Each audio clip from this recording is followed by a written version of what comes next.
Committee to order. The time is 1:30. We'll do a roll call. Ms. Zalatel?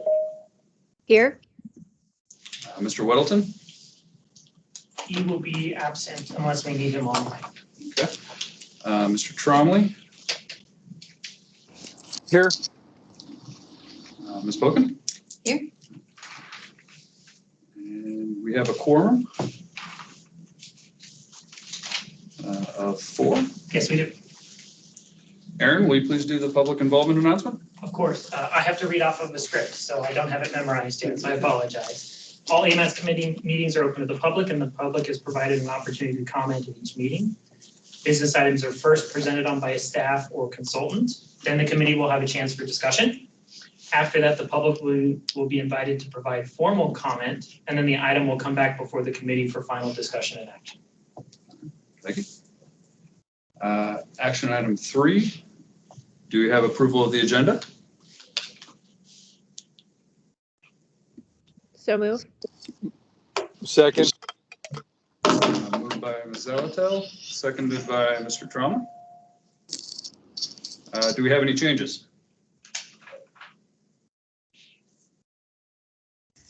Hearing none. Any objections to adopting the agenda? Hearing none, the agenda is approved. Action item 4. We have before us the minutes from the October 28th, 2021 and November 18th, 2021 for approval. Do we have a motion? Move to approve the minutes.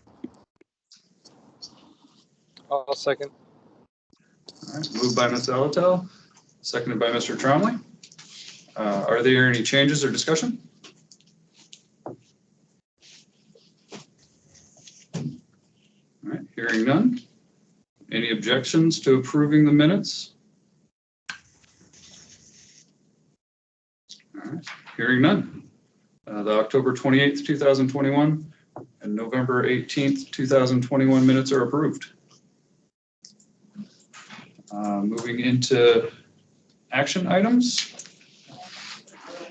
Action item A, 2022-23 Unified Planning Work Program and 2022 budget. Aaron, will you be presenting? Yes, did you see the, just a second, did you see the message from Ms. Zalatel about the link to the agenda?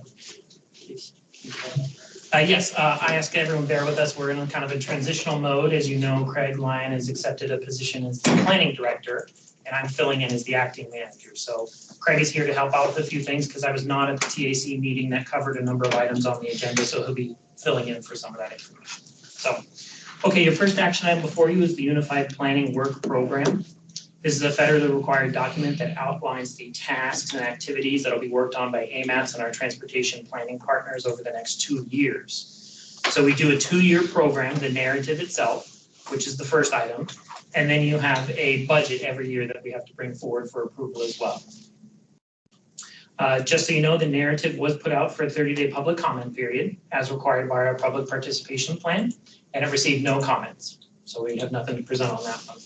And the budget does not go out for a public comment period. It just comes to you guys for final approval before we send everything off to FHWA and FTA for approval. The TAC did go through the work program and budget, and correct me if I'm wrong, Craig, but they had no changes to anything in there? That is correct. Thank you. And so before you today is approval of the narrative and budget. Thank you, Aaron. Any questions or comments from the committee?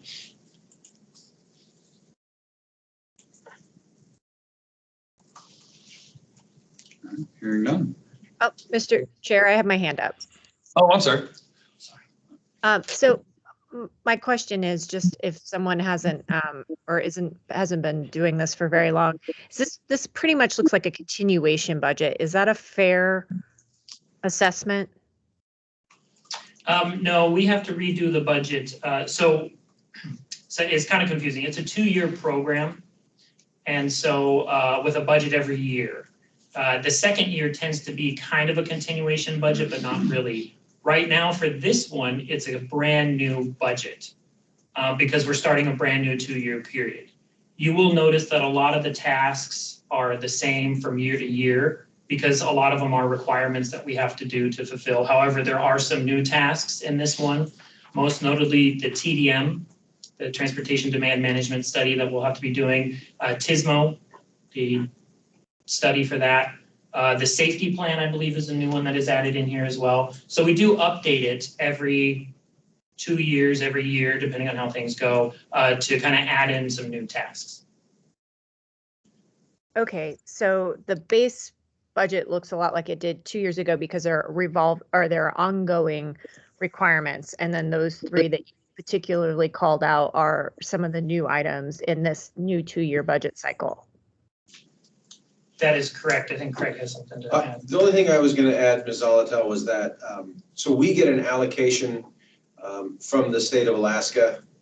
Well, the funding comes from the Federal Highway Administration for these planning funds, but it comes through the state of Alaska, and they portion out a portion of the funds to AMATs and a portion up to Fairbanks. And so the dollar figure that we get it changes a little bit from year to year, but it's usually about the same. So we make the budget fit for what we need, as opposed to we go through there and figure out what we're going to do and then figure out how much it's going to cost. They tell us how much we're going to get, and we figure what the tasks are going to be, and then if we have some extra funding, sometimes we'll put that into very small contracts, such as we have a modeling support contract and other things of that nature. So I guess it's kind of a continuation budget because it's very similar to last year's. I don't remember exactly the difference, but it's maybe $60,000 or $70,000 more than what we had last year. It's not too much more. Great, thank you. Any other questions or comments from the committee? Any comments from the public? Seeing none. What is the will of the committee? Mr. Chair. Oh, I'm sorry. Defer to Aaron. Yes, I actually have a recommended change that we need to add to the UPWP. I received an email from FHWA this morning about some additional language we need to add in regarding our match. So the UPWP, since it is federal funded, we do have a match requirement, and how AMATS meets that match is in-kind match support services provided by the municipal traffic department. We do list that in the actual budget itself. It is under, it's in one of the columns where we say MOA operating in-kind match. It's one of the yellow columns. We don't have the columns numbered, and I apologize for that. We'll have to work on that in the future. So we do spell it out here in the budget itself. However, we are not as clear in the narrative about where the match is coming from that is an in-kind match. So we were asked by FHWA to add in a paragraph or statement that discusses how the in-kind match is derived, where it comes from, how it's calculated, what type of work is occurring, when that work is occurring, so during the period of the UPWP, and that the MOA work is not being completed using other federal funds. So these are a lot of the requirements that we have to meet for in-kind match, because if you're paying something with federal funds, you can't use that as a way to match these federal funds. So we already do all this behind the scenes, but we were asked to just put something a little more clear in the document. We do actually have a section in the narrative for match where we talk about it. So my recommendation is we just add another paragraph in there that meets these requirements that we've been asked to by FHWA. Thank you, Aaron. So at this point, what is the will of the committee with the input from Aaron? Move to approve. Moved by Mr. Tromley, Second. seconded by Ms. Zolotel. And I think at this point, would we need a motion to have the addition? Please. Added in? Move to add the paragraph. Thank you, Ms. Hope. I'll second it. Seconded by Mr. Tromley. All right, are there any objections to the approving the motion as amended?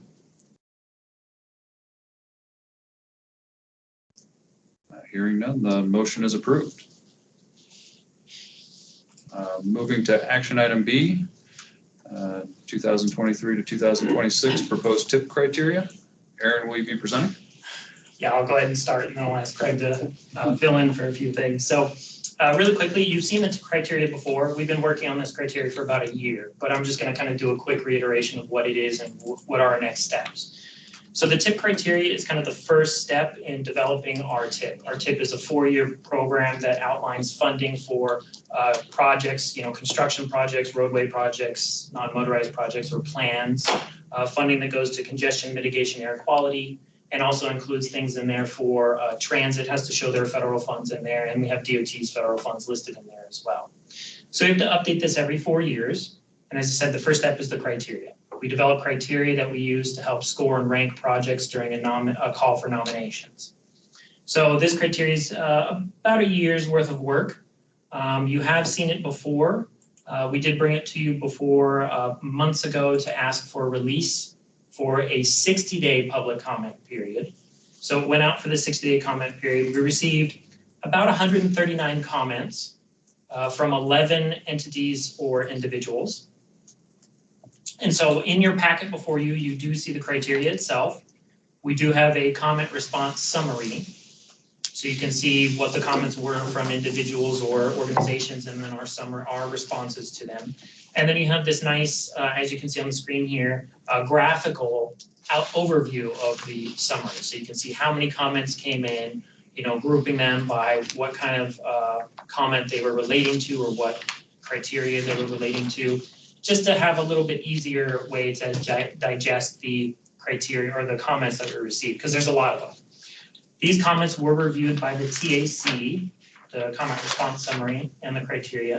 They did have a recommendation for 4 changes, and then they recommended approval of everything else. So I'm hoping Craig can help me with those 4 changes because I was not there at the meeting. Should have brought my notes, huh? Would have been handy. I can speak on them if you need. If you can point out what page, I remember it was the one on safe routes to schools on the first page. Yes, comment 14. Okay. So on the first page, comment 14, it talks about designated safe school zones and that sort of thing. And the suggestion at the TAC was to add some language. If you remember, sorry to step back just a little bit, bounce around. We had a tip criteria handbook that we put out at the same time. It was maybe a 4 or 5 page document that Aaron put together. It was super helpful and kind of helping folks to understand what the tip was, what the criteria, all that sort of stuff. And so the suggestion was to add some language in that tip criteria handbook that relates to safe routes to schools to help explain, many of the comments that we received were talking about helping to put the usually tech heavy and acronym heavy language that we use in transportation planning, try to put into the everyday language. So people that aren't transportation planning geeks can understand it. So that was part of what they wanted to do in this particular category, talking about safe routes to schools and help understand what exactly that means. So that was the suggestion to add some language back in that tip criteria handbook. Really quickly, Ms. Zolotel has her hand. Zelda? Thank you. Yes, on the topic of safe routes to school, I see there's multiple comments about safe routes to school. I just want to stress, as we consider this criteria, how we can be integrating school safety, school transportation safety into the TIP criteria. I understand it's covered under the safety category, but there's considerable community concerns in multiple areas across town. And I think it's really an important issue. It took up a good portion of our last joint assembly and school board meeting as well.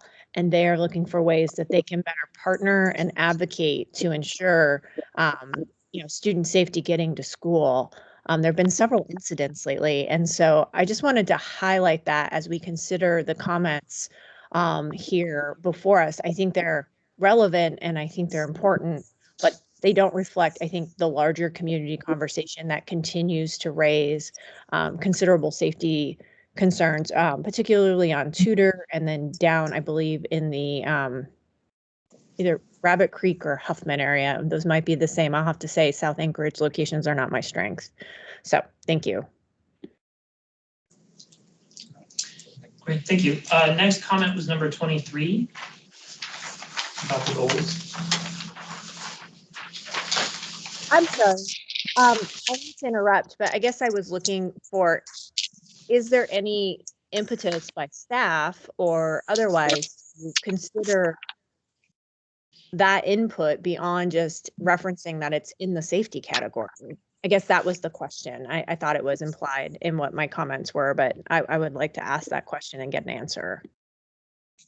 Well, I guess this is Craig. My response would be that, I mean, when, the idea behind the criteria would be people are doing the work right now to track where there are incidences or above average instances of crashes involving pedestrians or bicyclists, et cetera, which would include certainly people walking to and from schools. And so the criteria that we have in place, we believe right now is going to capture any times when you have an incident occurring in a school zone. The main reason why we were talking about that particular comment is it referred to places where there were no designated school zones.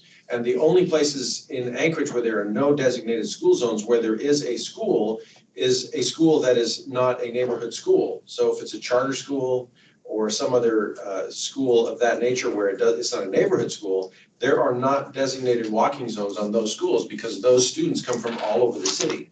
So it'd be impossible to create those kind of, people don't walk to those schools for the most part. So that was the answer. That's why that answer came about in regards to that particular comment. I think in terms of capturing the any issues that might come up regarding kids walking to schools, those should already be captured by the crash data or anything like that occurs around a school, because the city and the state are already capturing that information. And we are going to use that information when we rank and score projects using this improved pedestrian safety category. I think we are already capturing it. That certainly, that's the discussions that we've had with the TAC and the folks with traffic engineering and with the state's traffic engineering. We think we're already capturing it. We certainly believe we are. That's why we recommended no changes from what we already have. Okay, I appreciate the additional explanation. I guess my response is that we're finding that where there are even school zones and safe routes to schools, we're still encountering problems. And I guess I hope that gets evaluated in potential projects moving forward, because that seems to be the issue, is that even where there's already a designated safe route to school, there continue to be collisions and even sometimes pedestrian deaths. Yeah, and I understand and appreciate that. My thinking is that the criteria as it's written is going to capture that information. So if there's an above average crash rate in an area near a school, it's going to trigger the highest points that you could get here. So I think it's already going to be captured.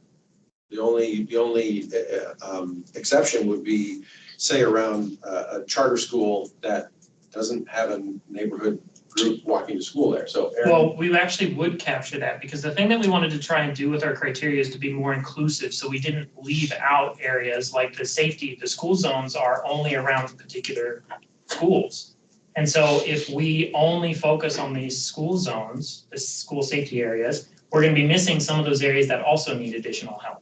So I agree with Craig. I feel that our criteria already help us get to the point of addressing those areas that are both school zones and not school zones that have areas of concern. Yeah, that's a good point, because, for example, around the school that my children went to, Winterberry School, it's in a neighborhood. If there was an above average crash incident there, regardless of whether or not I drove my kids from downtown to that school, the incidents would be captured by the crash data that both the city and the state are capturing. So Aaron's right, we would be capturing it regardless. So. Okay, thank you. I think, relying on crash data is one way to do this, but it's not terribly proactive. And I understand that often we can't be as proactive as we would like to be, but I'll continue to have conversations about how this intersects with the concerns by the school board and the assembly. It's continuously raised, so I have the feeling we'll continue this conversation as we move through this process. Thanks.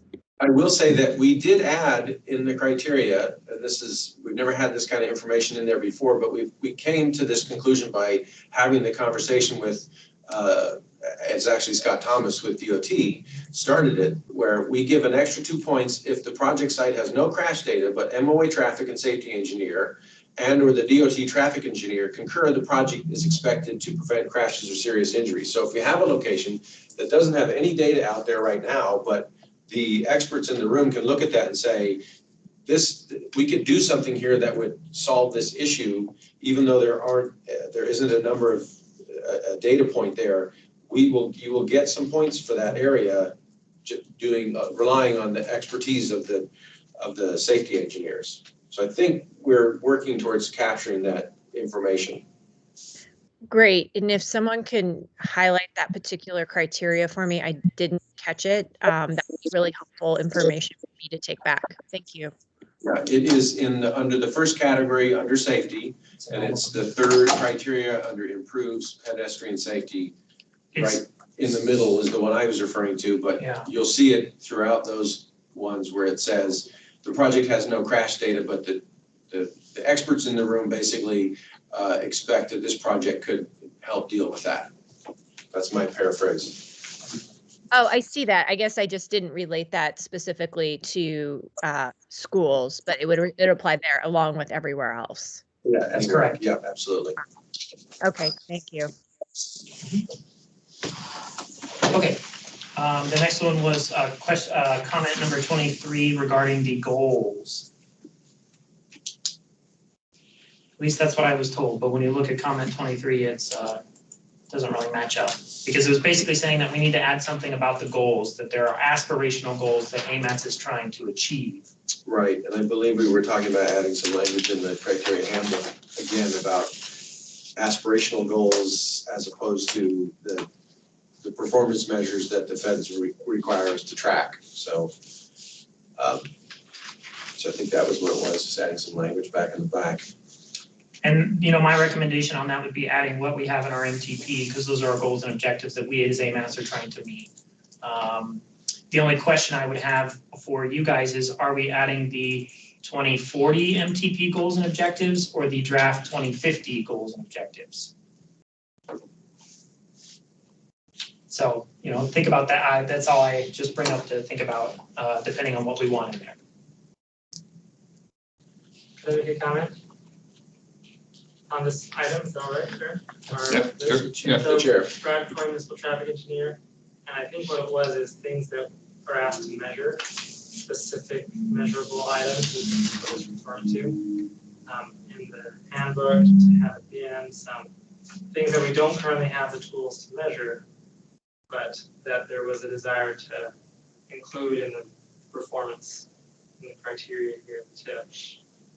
And so to list some of those, such as like, if you look at 23, it talks about, it says criteria to be more specific and measurable. And so, you know, what are some things that we can measure? Like we can't, anyway, so listing a bunch of those sorts of things that are measurable. Does that make sense? So that would be done as part of the MTP, because that's related to performance measures and targets. Yeah. And I don't recommend we do that as part of the TIP criteria, because if we're having the discussion, we need to wait until we do that as part of the MTP, which is going to be in a couple of months. Just a heads up. We have a work session scheduled in January, so. Yeah, and the comment directly relates to, it says, none of the proposed scoring criteria were points for mode shift from single occupancy vehicle travel. And that may be a great idea, but as Mr. Coy said, how do we actually measure that? I mean, that's more of an aspirational goal. It's an aspirational goal to take people away from single occupancy vehicle travel. It's great, but it's very challenging to measure, and AMATS would be, I don't know how we would actually measure that. So I think the idea would be to put some language in the back talking about some of these are aspirational goals. Great ideas. In the back of the handbook, not as a tip criteria, but just as yeah. a note that next time there's updates be something that is just captured. That's what the discussion of tagging was, but just so you're aware. Discussion on item 23.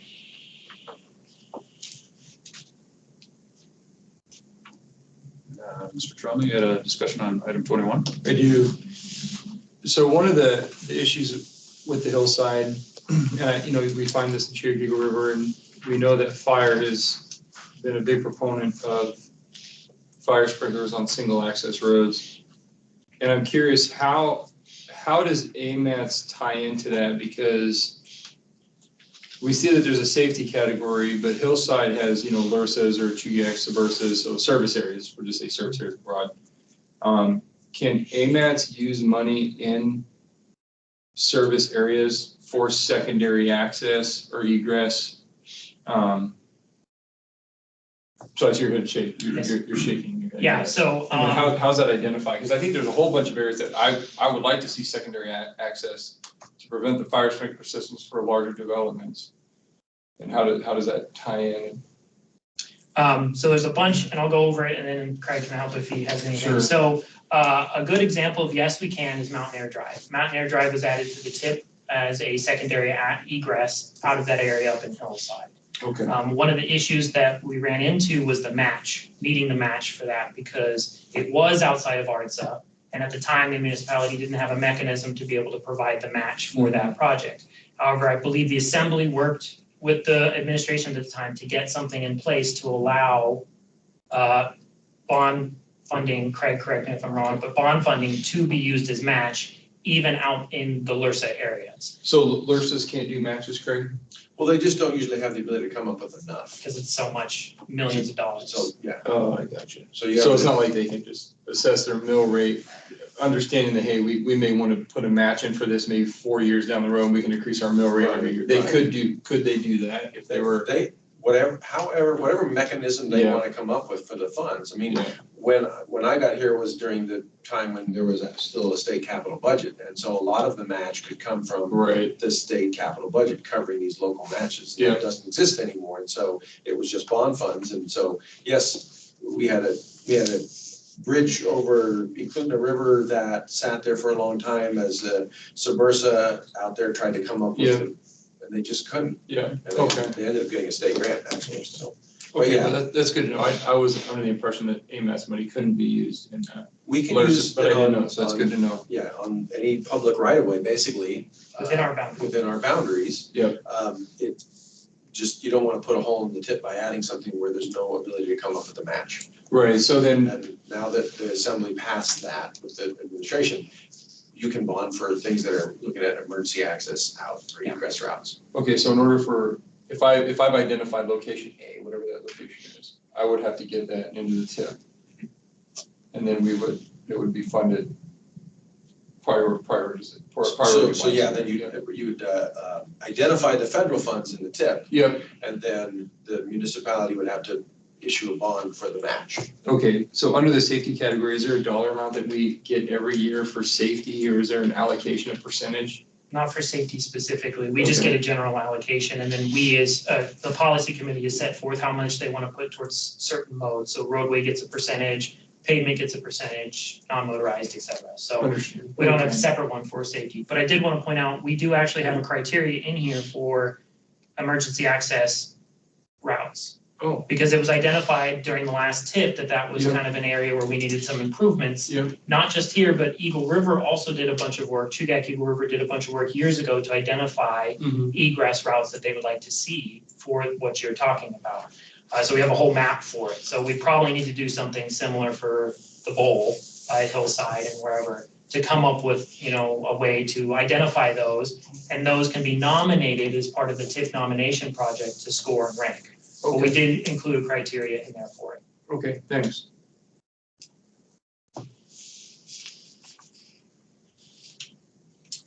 Okay, so the next comment that the TA, is anyone online? Okay, so the next comment that the TAC had was about 25.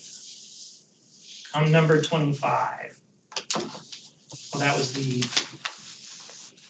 That was the dependence on, it's similar, those aspirational goals, I think.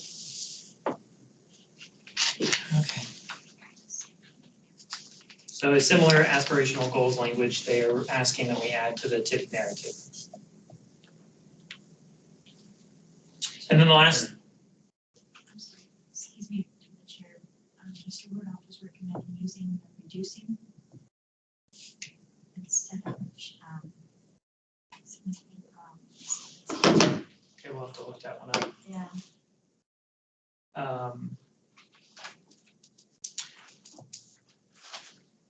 It originally said shifting away from single occupancy in number 23, and he recommended using that language in number 25 to reduce the occupancy. Okay.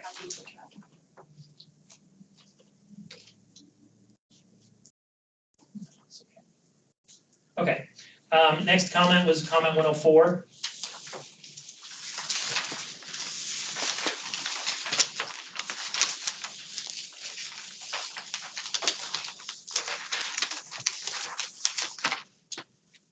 So it was asked at that point to provide additional clarity on this particular comment. In this comment, staff's response is that the items listed in this comment are a little too prescriptive for what we do at this point in the TIP nomination process. The commenter was asking us that no increase in impenetrable surface, maximal use of vegetative, low heat absorption materials, drainage, no loss of wetlands, and staying within the existing developed right-of-way. You know, that's all design work that needs to be done later in the project development. We have in our criteria already items that help address this in our environmental criteria itself. And I believe Ms. Zolotel has her hand up. Ms. Alto? Thank you. And thanks for that, Aaron. Can you talk a little bit more about how the environmental criterion at the TIP scoring level address some of these specifics raised? I understand they're quite prescriptive, but this will allow us to go back and have further conversations about how this particular comment is somewhat already addressed. So some of the items may not be addressed. You know, we don't do anything in our criteria about wildlife movement. So I can't speak to that one, but we do actually have a section in our environmental criteria under environmental impacts / project deliverability, where it talks about project is expected to have limited or no impact to right-of-way, wetlands, historic property, or other environmentally sensitive areas. So that's our attempt to try and take a higher level planning look at these projects when they're nominated and scored to say, okay, what kind of impact are we going to have in the area? So it is kind of addressing what this individual is asking for, but it's not getting to that level of, okay, it may have right-of-way impacts, we're not going to have any right-of-way impacts, and we're going to put that in the description of the project. Because that, you know, from my perspective as a planner, that would be far too prescriptive of that, because we don't know what we're going to need to get that project in. Say it needs some kind of non-motorized facility that may have some right-of-way impacts. We don't want to sit there and say, no right-of-way impacts while the non-motorized facility is not happening. We need to be flexible in our approach to these projects. So I think what they're asking for in the description or the comment is too prescriptive, whereas what we have in the criteria is allowing that flexibility that we need in the development of these projects. Okay, and may I ask a quick follow-up? Yeah, sure. So when we look for potential impacts, you know, at the TIP level, are those impacts identified through other plans potentially, like comprehensive land use plan or wetlands mitigation plans? Is there somewhere we turn to look if a proposed project might have those impacts? Yes, we can. Like the historic properties, there is historic property information out there that we can look at to see what kind of impact is this project going to have in the area for the historic properties that are identified. We do work with our partners at the Muni and DOT to review these projects for cost estimating purposes, where they help provide some of the information about what kind of impacts are going to be occurring as part of this project. Granted, that is a very high level analysis of the project.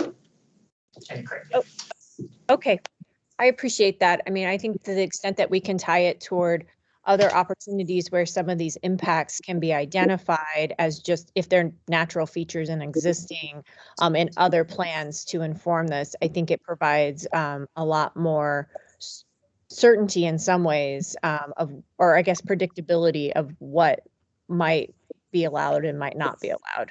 Thank you.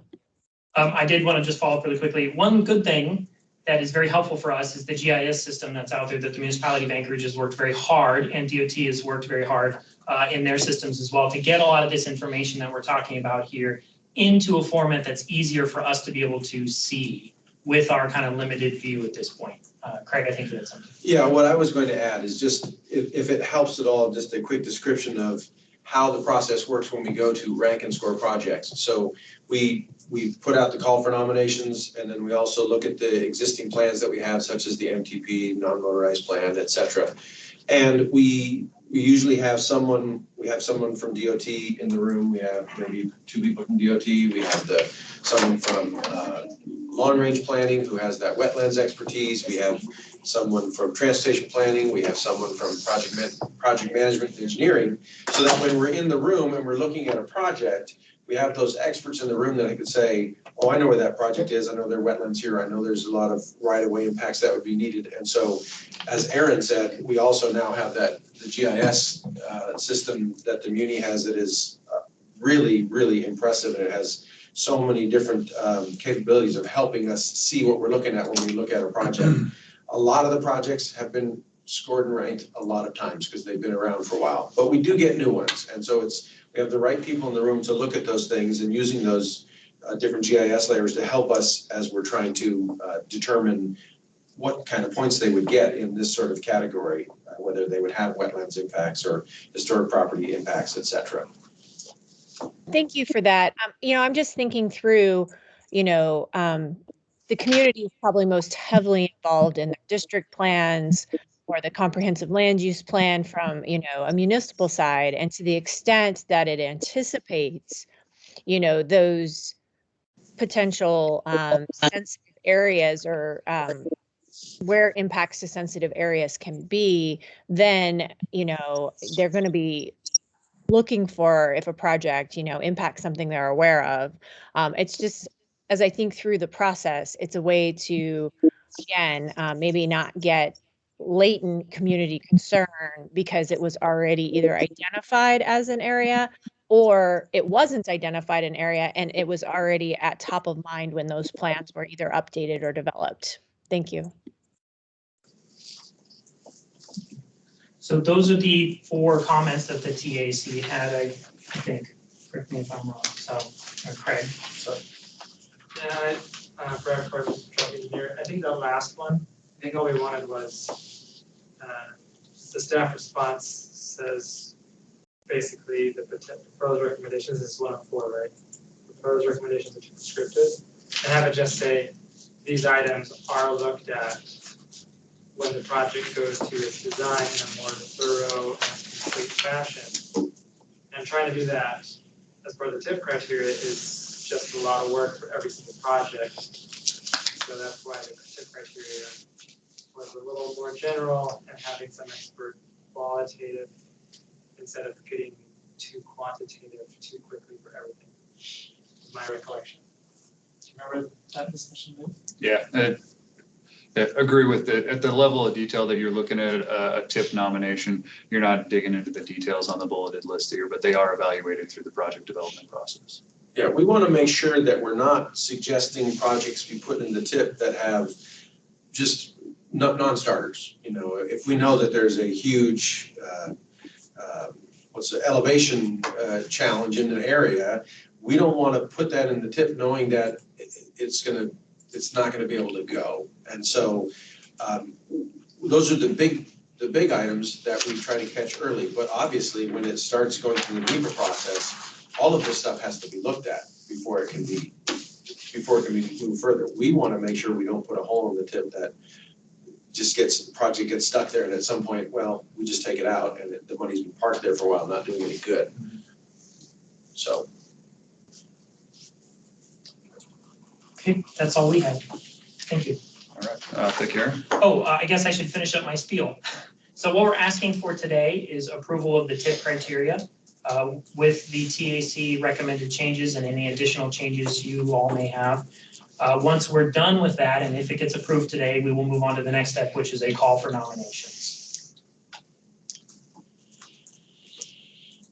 All right, thank you, Aaron. Any questions or comments from the committee? Additional questions, comments? Ms. Alatel has one. Yeah, Ms. Alta? Thank you. On the tip scoring criteria itself, I'm looking under, for example, mobility. It feels a little counterintuitive, and I know we've talked about it before, but I want to talk about it one more time. The bonus point for a project located within an EJ area of the 60th or greater percentile, and then the penalty with the same language and will negatively impact population. Can you remind me, I see the asterisks there. What are those negative impacts? I just simply have examples of transit supported when I find the first asterisk. So I'm having a hard time tying those together.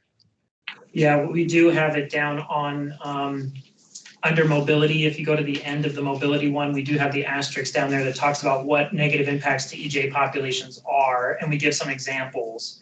So I'll just list them off here. And putting up barriers to mobility, so making it harder for people to be able to either access and or utilize the transportation system. Negative economic impacts, negative aesthetics and visual effects. Relocation and displacement, and negative impacts to land use. Got it. Thank you. I'm just going to make a suggestion. I appreciate that each one is at the end of the particular area, but maybe different symbols for each area just would make it a little bit easier to track them. And then I just want to comment overall that I think the tip scoring criteria update is a good one. I think it's much more responsive, or is quite responsive to a lot of what was heard throughout the 2040 comments. And it's really trying to capture some of the priorities that have been stated.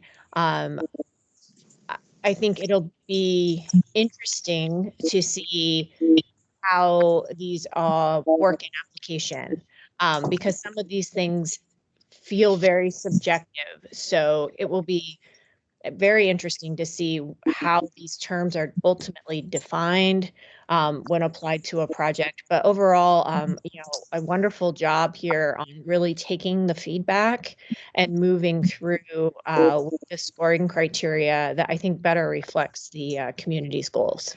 Thanks. Thank you. Thank you. Mr. Drummond? Sure, I have a question on 132, comment 132.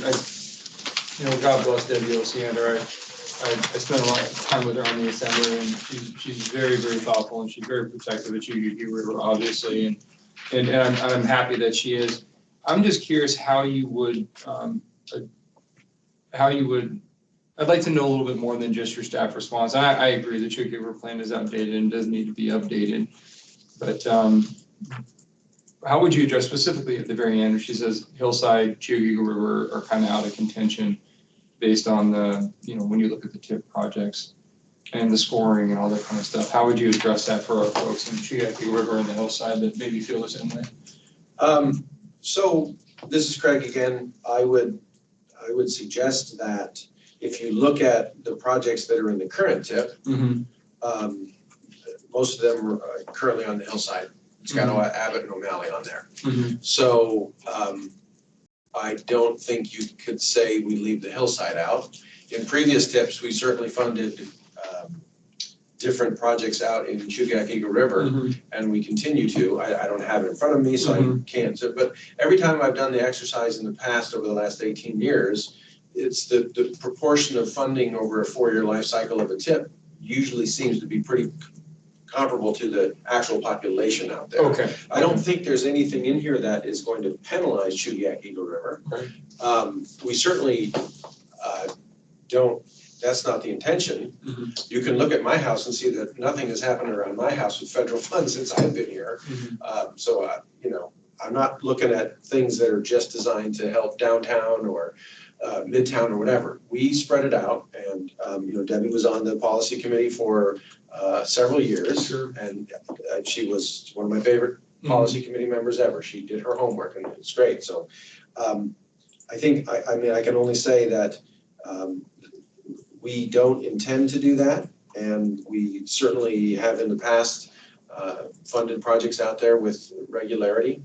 I'm I can't promise, but I certainly would direct Aaron, if you wanted me to have the staff look at the percentages that have gone to Chugach Eagle River or Hillside or outside of Ardsley or whatever over the last however many years, and we can do that exercise. I'm sure that you can see on average, there's a pretty decent balance. Okay.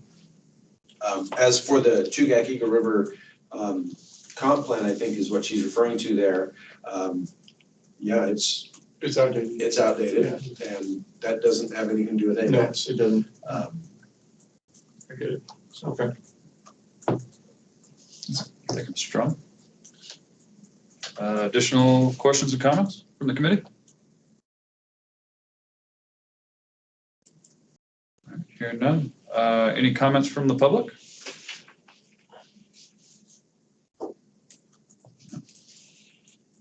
All right. What is the will of the committee? Just motion to approve. Yeah. Move to approve. Move to approve by Mr. Trauma, Second. seconded by Ms. Alatel. And then at this point, we would be looking at amendment to add in the considerations, or is that it? Well, I mean, Mr. Tromley could move to approve with the recommended changes. You could do that, and then you'd solve it in one. Okay. So it would be move to approve this document, right? With the changes. I think you would want to move to approve the criteria as written Move to with approve. the staff response if there are any changes suggested along with those other four. So move to approve with those changes. You can be as prescriptive as you want, or you can say, Move to approve. we trust you guys. I just want to make sure I get it right. Yeah. Criteria, to approve the criteria with staff changes. I'll move to approve the criteria with staff changes. So moved by Mr. Tromley. Is there a second? Second. Thank you, Ms. Alatel. Seconded by Ms. Alatel. Are there any objections to approving the motion?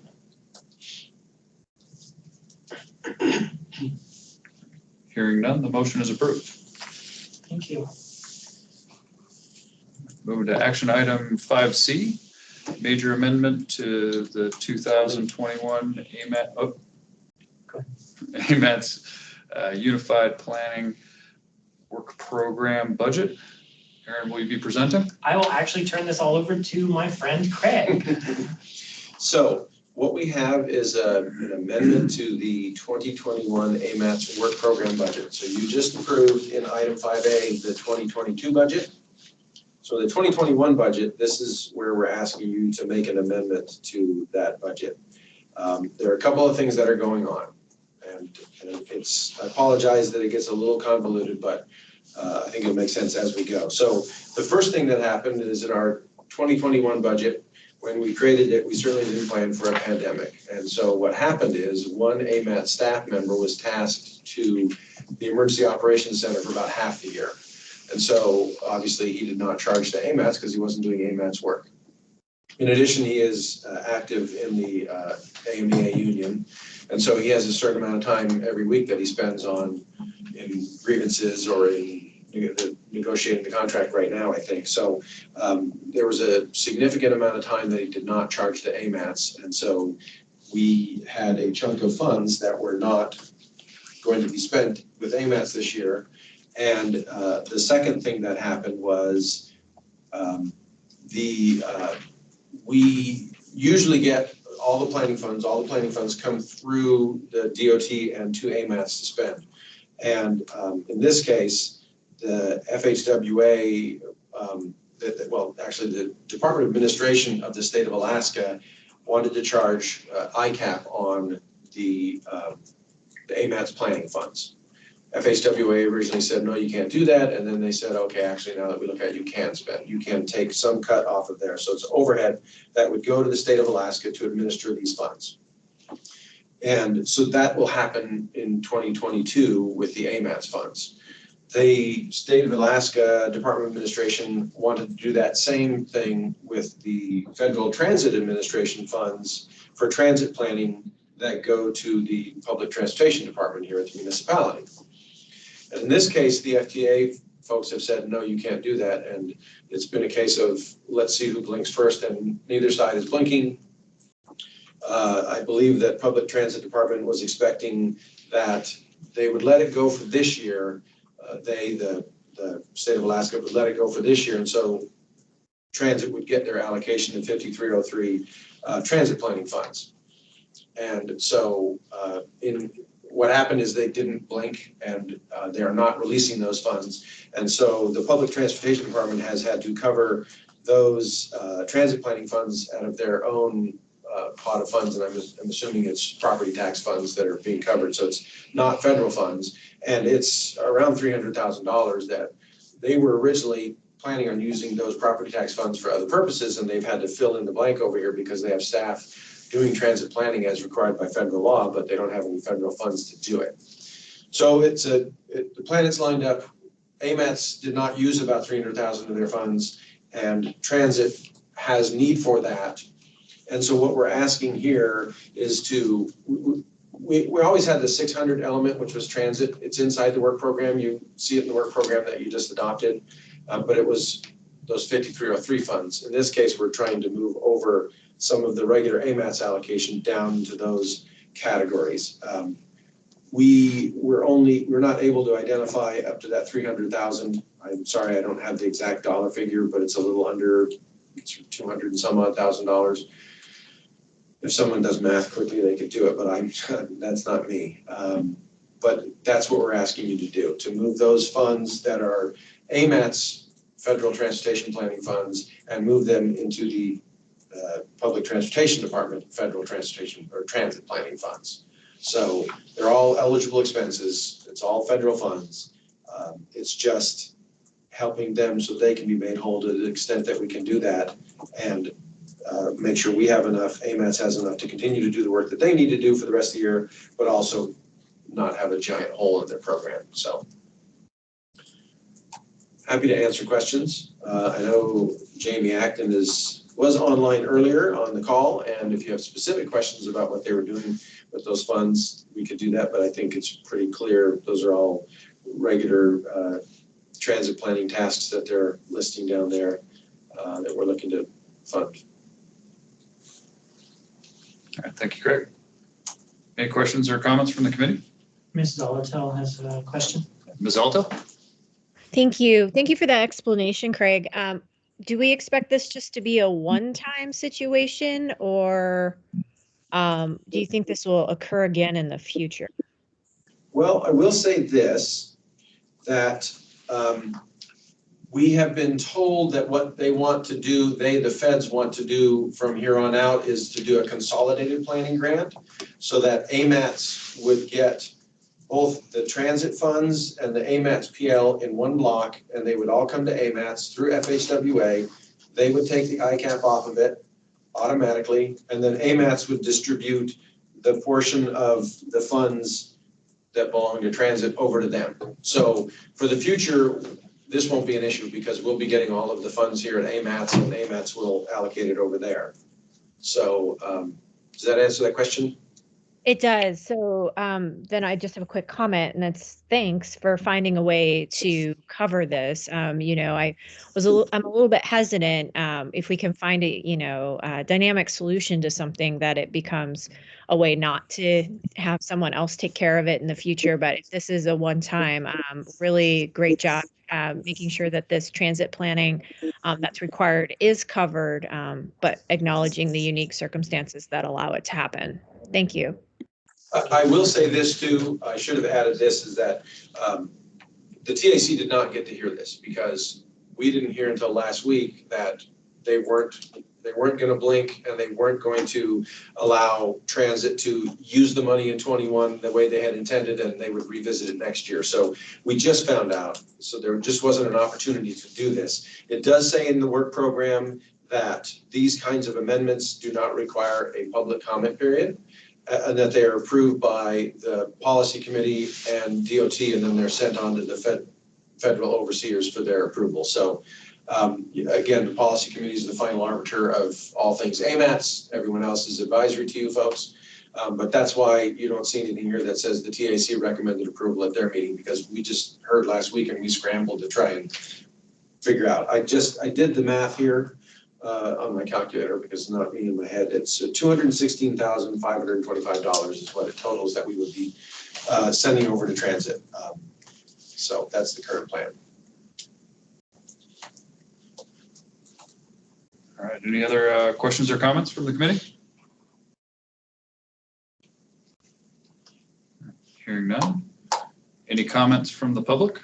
We do have a comment from Adam Moser. Adam, are you, Adam Moser, it looks like he has something to say or comment. Mr. Moser? Thank you, yes, to the chair and the policy board. Just an update on those 2303 grant funds from FTA. Just this afternoon, we did get word that FTA has approved that. The state of Alaska did put forth a waiver on the ICAP there. That is an issue we are still working with Federal Highway and FTA about for the long-term resolution on that issue. However, it does look like Anchorage Transit Agency there should be able to access those funds potentially sometime in the coming weeks. The FTA has approved that, but we have to get that set up in the grant system for the state. So that's just an update on that. I'm not sure if that's going to influence anything, but just let that know that those funds should be forthcoming to Anchorage Transit Agency. So, Adam, this is Craig. Does that mean that the 21 funds would be available to them? These are actually fiscal year 18 funds, I think, that they're applying for, but yes, they're coming through for the current year. Sorry, no, these were actually applied for at the end of FY21. And yes, they will be, what we applied for at the very end of FY21 got in, are now is approved by FTA.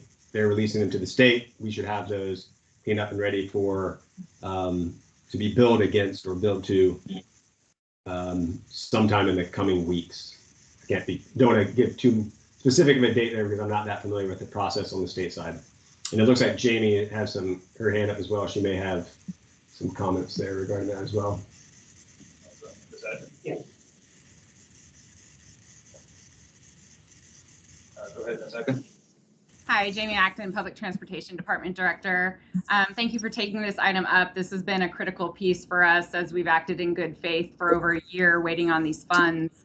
I just want to make a note that yes, we did get notification from the DOT Transit Office today that the application has been approved. However, there's many steps still to come for us to be able to bill against this funding, and it will not likely be in time for us to bill our 2021 expenses.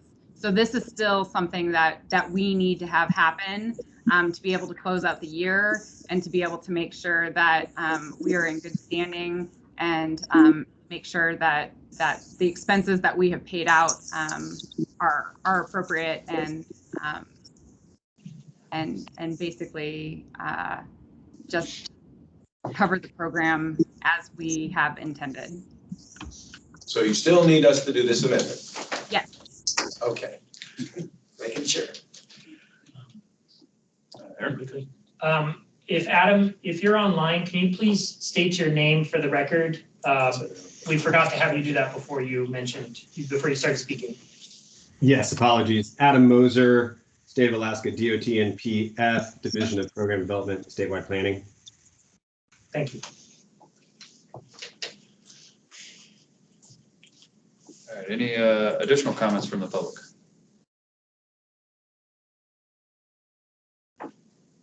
Hearing none. What is the will of the committee? Move to approve the major amendment to the 2021 Unified Planning Work Program budget. Moved by Mr. Drama. Second. Second by Ms. Salatel. Are there any objections to approving the motion? Hearing none, the motion is approved. Aaron, are there any other action items? There are no other action items. There are no project and plan updates on the agenda, so we'll move on to agenda item number 7, general information.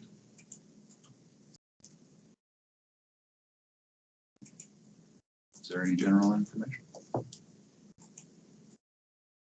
All right. No, as the committee has no general information items, we'll move on to item 8, committee comments. Does the committee have any comments to add today? I have one, Mr. Chair. Ms. Alto. Yes, thank you. On the ability to provide comment on the MTP 2050 as to the goals and objectives, I wanted to provide the feedback. We had Rogers Park Community Council took this up at their December meeting, their particular comments. They illustrated that it's very hard for a community council to deal with comments on something as complex, even as the goals and objectives of the MTP as proposed in one meeting. So they do intend to comment, but those comments will not come until after their meeting in January. I had told them I would raise the issue. I hope their comments will still be considered. They delayed taking quick action because they did want their comments to be thoughtful. While some members of the community council put together a comment chart, others didn't get an opportunity to go through and probably aren't as familiar with the MTP process. So I know the MTP is always a time crunched process, but I wanted to raise this particular situation so that one, staff are aware of it, and two, we consider it as we continue to refine the process. Thank you. Thank you, Ms. Alto. Thank you. So I had a couple of items. One, just to give you guys a heads up, we're looking at doing a work session with the TAC and the Policy Committee January, sometime in the last couple of weeks of January, to start the performance measures, target, and criteria development for the MTP. So we'll take those goals and objectives, and any goals and objectives, comments that are submitted even after the deadline will be considered. It's just we have our formal comment period that we highly encourage people to get their comments into, but people will comment throughout the document, so we'll always consider it. But we'll take the goals and objectives and use those to help develop performance measures, targets, and criteria. Just a heads up, that will be a intensive work session because performance measures and targets tend to be a lot. So we will try our best to make it as fun and smooth for you guys as possible. We'll provide snacks and treats and other things. So just wanted to give you guys a good heads up on that. We'll probably send out a doodle poll about that to see when works best for everyone. And then my second item, I just wanted to say goodbye to Craig.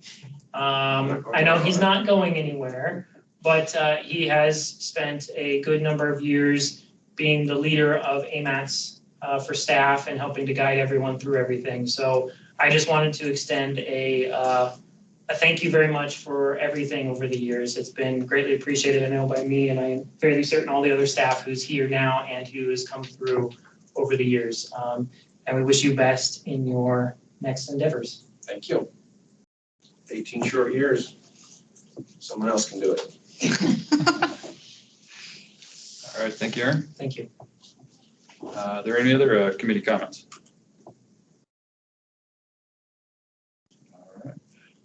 Move on to item 9, public comments. Are there any comments from the public? We did get a couple of comments, one from Jamie Acton and one from Bart Rudolph saying, thank you, Craig, and congrats, Craig. All right, moving on to item 10, adjournment. Is there a motion to adjourn? Move to adjourn. Moved by Mr. Trauma. Second. Seconded by Ms. Bogan. Are there any objections to approving the motion? All right, hearing none, the motion is approved. The meeting is adjourned at 2:35 p.m. Thank you.